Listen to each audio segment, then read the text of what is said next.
Salam teman-teman dimanapun berada di seluruh Nusantara. Selamat bergabung kembali di channel ITW2R, channel yang akan berbagi informasi dan edukasi penting untuk semua kalangan. Dan terlebih dahulu jangan lupa dukung terus channel ini dengan cara like dan subscribe, juga bagikan kepada yang lain agar yang lain dapat mengikuti informasi-informasi terbaru melalui channel ini. Dan teman-teman dimanapun berada, melalui kesempatan ini satu kabar terbaru penting untuk teman-teman, khususnya para honorer calon-calon P3K.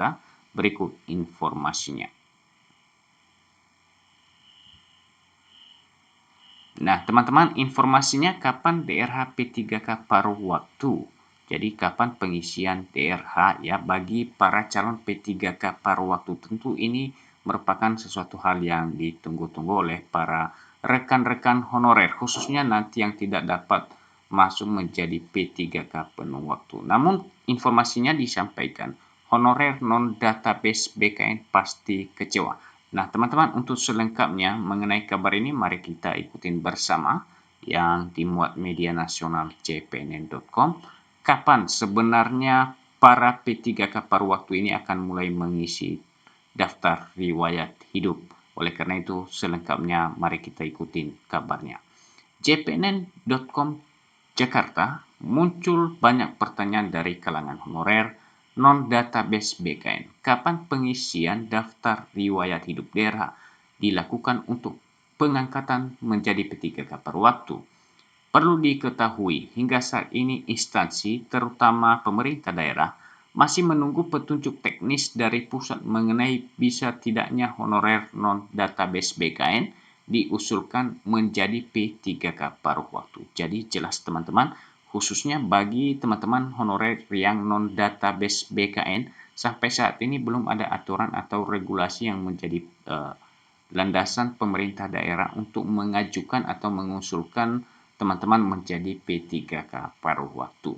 Regulasi yang sudah ada yakni Kepmenpan RB nomor 16 tahun 2025 yang pada diktum kelima dinyatakan bahwa pengadaan P3K paruh waktu dilaksanakan bagi honorer database BKN. Jadi melalui informasi ini kita sudah paham bahwa mereka yang dapat diusulkan menjadi P3K paruh waktu itu hanya bagi para honorer yang telah terdata di database BKN. Ketua Umum Asosiasi Pegawai Pemerintah dengan Perjanjian Kerja Indonesia AP3KI Nurbaiti mengatakan memang belum ada sinyal dari pusat mengenai pengisian daftar riwayat hidup untuk honorer non-database BKN diangkat menjadi P3K paruh waktu. Bunda Nur, panggilan akrabnya, berani mengatakan hal itu lantaran mengaku sudah bertemu sejumlah pejabat BKN untuk mendapatkan jawaban atas berbagai pertanyaan para honorer. Honorer non-database BKN belum ada ya. Kalau database Badan Kepegawaian Negara BKN kan sudah jelas, kata Nurbaiti kepada CPNN.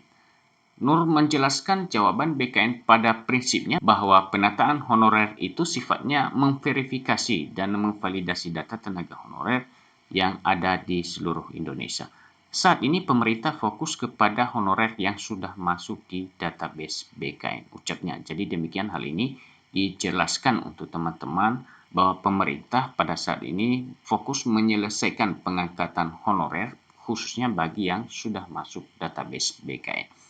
Terkait kapan pengisian DRH, Bunda Nur mengatakan saat ini juknis dan mekanismenya masih dalam proses pembahasan. Jadi belum ada ketetapan berupa keputusan aturan mengenai kapan pengisian DRH bagi para calon P3K paruh waktu. Proses itu pastinya akan menunggu waktu pengumuman kelulusan P3K tahap 2 yang akan disusul penerapan kebijakan optimalisasi formasi. Nah, teman-teman, apakah nantinya menjadi P3K paruh waktu, lalu kapan mulai pengisian DRH-nya?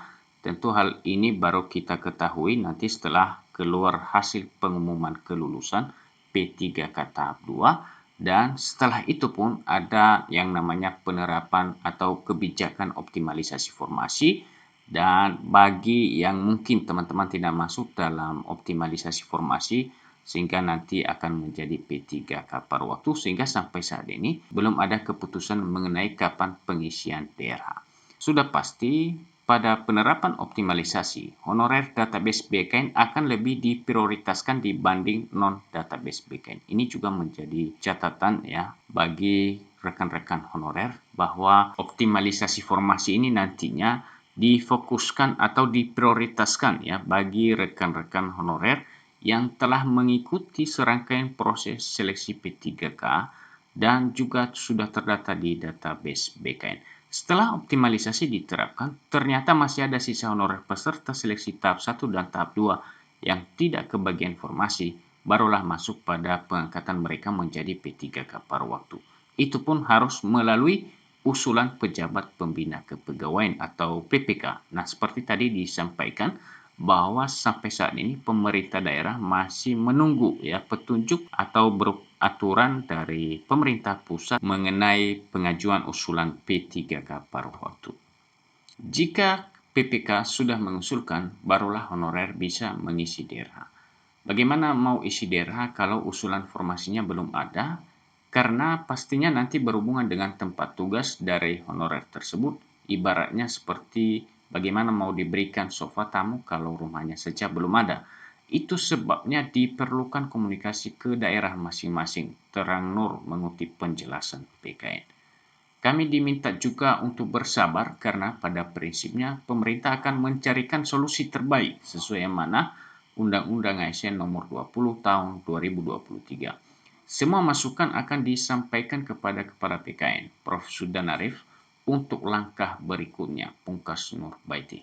Kepala Badan Kepegawaian Negara BKN Sudan Arif meminta instansi pusat dan Pemda untuk mulai mempersiapkan pengusulan pengangkatan P3K paruh waktu. Nah, tentu hal ini proses ini nantinya akan berjalan setelah ada pengumuman kelulusan P3K tahap kedua, teman-teman. BKN, kata Prof. Zudan, tidak dapat mengeluarkan pertimbangan teknis tanpa usulan dari instansi. Pengusulan pengangkatan P3K paruh waktu harus segera dipersiapkan karena 2025 merupakan tahun akhir dalam penataan ASN dari tenaga honorer. Karena ke depan pemerintah akan fokus pada perekrutan dari sarjana fresh graduate. Mekanisme pengangkatan honorer menjadi P3K paruh waktu diatur dalam Kemenpan RP nomor 16 tahun 2025 yang menyatakan bahwa pengadaan P3K paruh waktu dilakukan berdasarkan hasil seleksi ASN 2024. Jadi itu aturannya mengenai pengangkatan P3K paruh waktu ini, teman-teman, ditetapkan melalui keputusan Menpan RP nomor 16 tahun 2025. Tentu hal ini akan terlaksana berjalan nantinya setelah pengumuman kelulusan P3K. Pada diktum kelima Kemenpan RB tertanggal 13 Januari 2025 itu dinyatakan bahwa pengadaan P3K paruh waktu dilaksanakan bagi honorer database BKN dengan ketentuan yang pertama telah mengikuti seleksi CPNS tahun anggaran 2024 namun tidak lulus. Nah, ini adalah syarat bagi honorer untuk bisa masuk menjadi P3K paruh waktu. Telah mengikuti seleksi P3K namun tidak lulus. Kedua, telah mengikuti seluruh tahapan seleksi P3K tahun anggaran 2024 namun tidak dapat mengisi lowongan kebutuhan.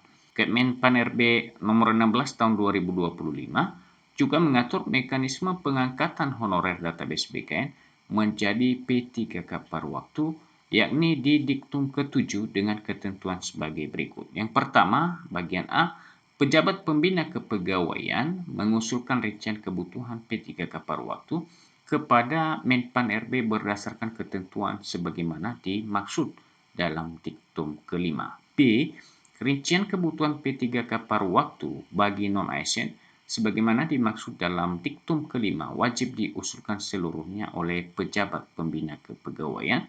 C. Menpan RB menetapkan rincian kebutuhan P3K paruh waktu pada setiap instansi pemerintah. Nah, ini penetapan ini tentu setelah adanya usulan dari masing-masing daerah kabupaten kota, teman-teman, dari pejabat pembina kepegawaian. Berikut rincian kebutuhan P3K paruh waktu terdiri atas kebutuhan jumlah, jenis jabatan, kualifikasi pendidikan, dan unit penempatan. Berikut pejabat pembina kepegawaian mengusulkan nomor induk P3K, nomor identitas pegawai ASN, kepada Kepala BKN paling lama 7 hari kerja setelah mendapatkan penetapan rincian kebutuhan P3K per waktu dari Menpan RB. Selanjutnya, Kepala BKN menetapkan nomor induk P3K, nomor identitas pegawai ASN. Berikut penerbitan nomor induk P3K atau nomor identitas pegawai ASN sebagaimana dimaksud pada huruf F diterima oleh PPL paling lama 7 hari kerja sejak waktu penyampaian. Dan terakhir, pejabat pembina kepegawaian menetapkan pengangkatan P3K paruh waktu sesuai dengan ketentuan peraturan perundang-undangan. Nah, teman-teman, itulah mengenai kabar pengangkatan P3K paruh waktu, juga mengenai kapan pengisian DRH dilakukan. Tentu hal ini akan berjalan, teman-teman, setelah nantinya ada pengumuman kelulusan P3K paruh waktu disusul dengan kebijakan optimalisasi. Nah, bagi teman-teman yang mungkin nantinya tidak lulus pada seleksi P3K tahap kedua dan juga tidak masuk pada kebijakan optimalisasi, maka teman-teman opsinya adalah menjadi P3K paruh waktu. Nah, teman-teman, demikian saja informasi yang dapat kami bagikan melalui kesempatan ini, dan sampai ketemu kembali. Salam.